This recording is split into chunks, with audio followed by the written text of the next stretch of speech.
So today is day 3 of our Taiwan trip. So ngayon, papunta kami ng Wulai. It's a laid-back district dito sa Taiwan. So medyo sumisikat na rin siya na tourist destination. So magdi-DIY trip kami.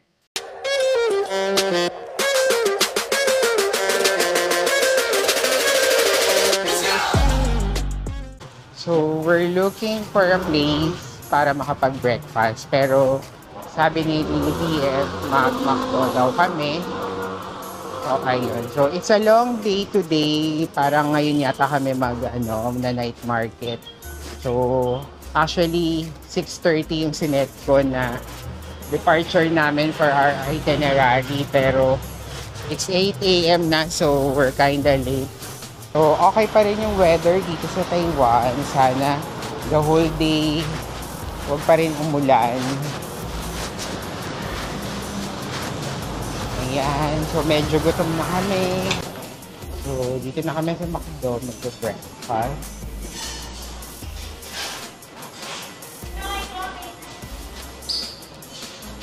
Hi! So, dito kami sa McDo to have our breakfast.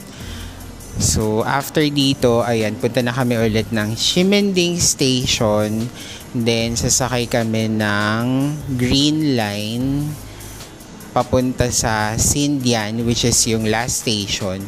Then, from there, sasakay ulit kami ng bus.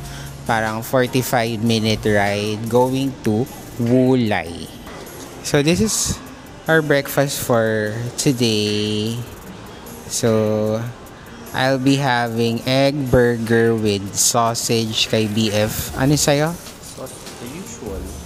Sausage, McMuffin with egg, then cappuccino ice, latte ice, then hash brown.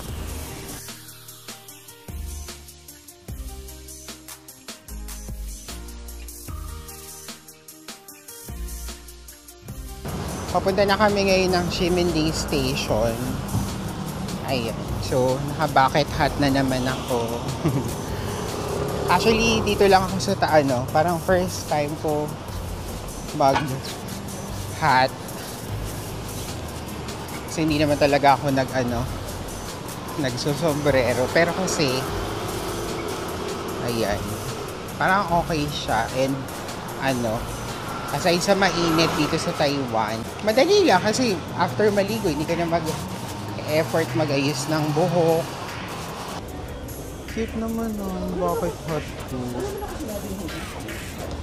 Ayan, so dito yung Ximending Station. Napaka-convenient talaga ng Taiwan transportation.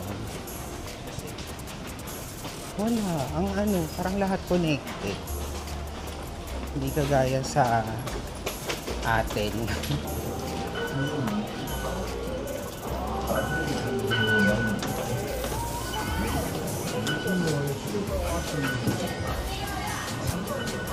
And going to Xindian Station, which is yung last station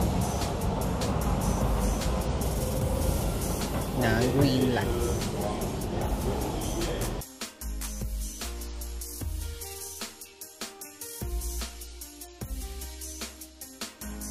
So, we're off to the last station, yung Xindian Station. So, madali lang yung biyahe, 10 stations away lang siya from Ximending. So, parang lang siya, 25 minutes train ride to Xindian Station.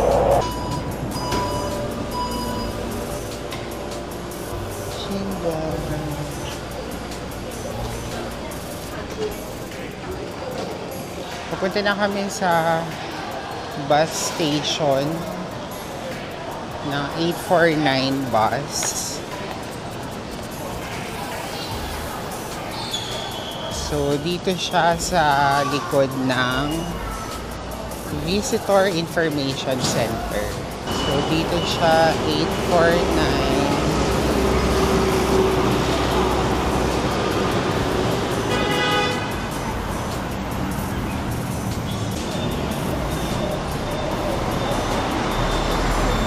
Nakasakay na kami dito sa bus 849 going to Wulay, which is yung last stop itong bus station. So medyo punuan lang yung bus. So buti nakaupo kami dito sa likod. Ayan. So update ko na lang kayo ulit kapag nasa Wulay na kami.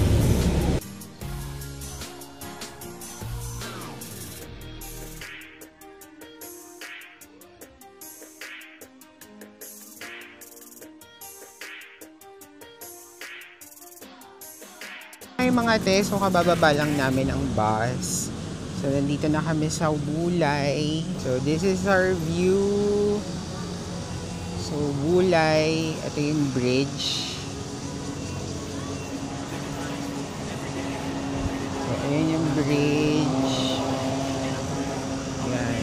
Ganda sana dyan umakyat, kaya lang it's closed. Ayan siya. Ito yung environment. Ang ganda. Wulay. So medyo laid back dito sa Wulay. Wala masyadong turista. Yan. Wala masyadong Pinoy. Actually, parang mga ilan-ilan lang. So pupunta kami ngayon sa Wulay Old Street. Then going to Wulay Lagcart, yung sasakay kami ng scenic train. Then after that, punta kami ng Wulay Waterfalls and Yunshen Resort. Yan, yun yung mga gagawin namin dito sa Wulay.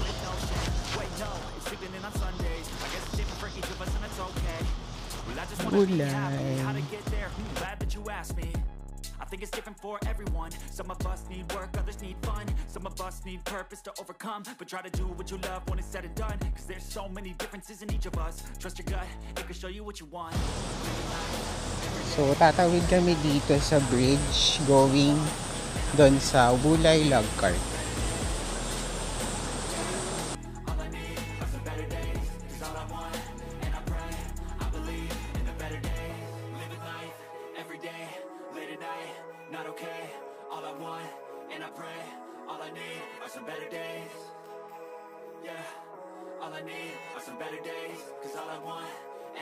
Uy, nakakatakot.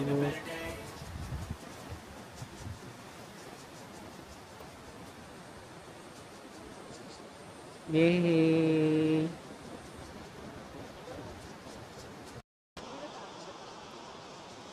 Ayun lang. Gumit na ka pa.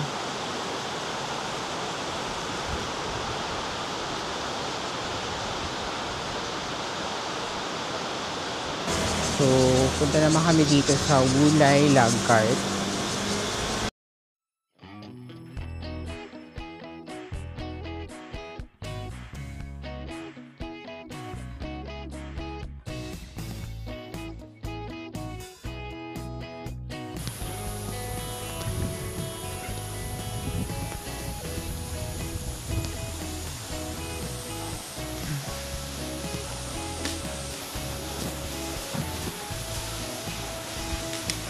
Wulay.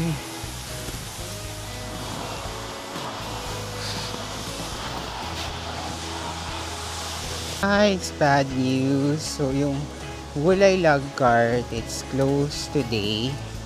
Pero kasi yung maintenance closing day nila is kahapon. So I don't know kung bakit siya closed today. Wala namang sinabi. So ngayon naglalakad kami. Papunta na lang kami sa Wulay Waterfalls. Then, not sure din kung yung Yunshen Resort is, yung cable car is open. So, bahala na. Nag-short walk kami. Hindi daw short. Going to Wulay Waterfalls. So, sayang naman kasi hindi na namin itutuloy. Dito na rin naman kami. Okay. Kalahating kilometro pa. Ayan na.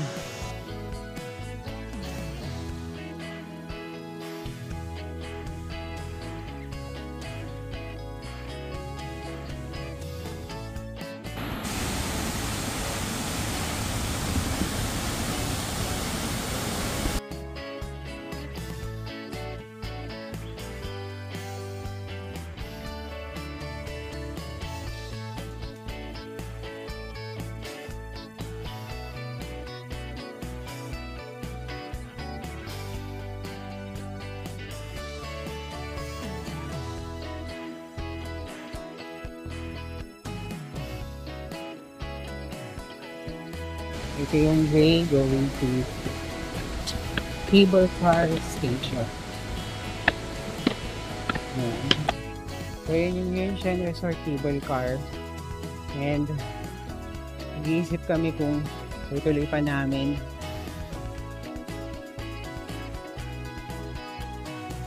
Yung ibabaw ng falls, yan, dun pupunta yung cable car.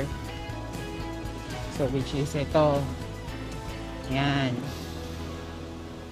So dun sa taas. So going up, marami pang stairs na aakyatin papunta dun sa Yunxian Resort. And pagod na kami.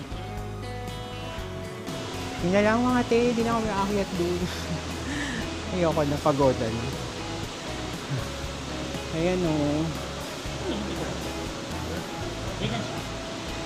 It's final, so di na kami aakyat. So sakay na lang kami ng taxi going to Wulay Old Street. So yung natipid namin sa Yunxian cable car. So dito na lang namin ginastos sa taxi. Going to Wulay Old Street ulit. From Yunxian Resort going to Wulay Old Street, 285 NT. Ayan. So mga days ng bus pabalik sa Xinjiang Station. So punta kami, kakainan kami sa Butin. basta doon. Yun. So mag-early lunch kami. So mamaya yung ano namin, night market sa Rao.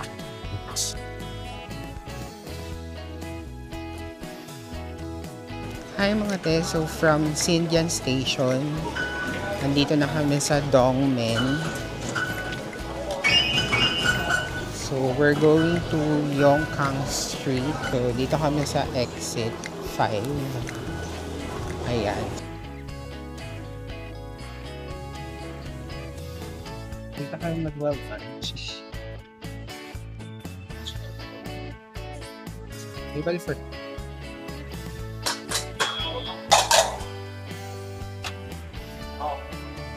and huwag na tayong mag-Xiaolong ba? Ano na lang mo? Sige. Kita ba? Wow, si BF na yung nag-ano, crispy pork chop. Ayan, so shrimp, siomai. So sa akin, ano yung sa akin? Braised beef. So ako na yung nag-braised beef.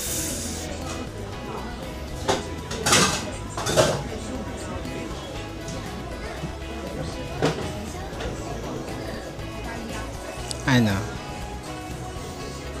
So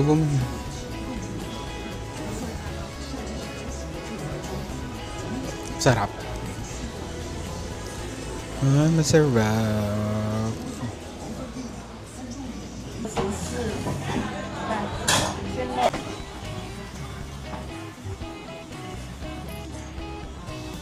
Braised beef. Ayan. And pork. Wonton. Tapos na kami mag-lunch, mga ate. So, naglalakad naman kami going to Chiang Kai-shek Memorial. Doon na ang way namin ngayon to take pictures doon. Kaya lang grabe, tanghaling tapat, it's ano, parang 1:30 PM. Anong verdict dun sa ano, kinainan natin? Not for me. Bakit? Masarap naman ah.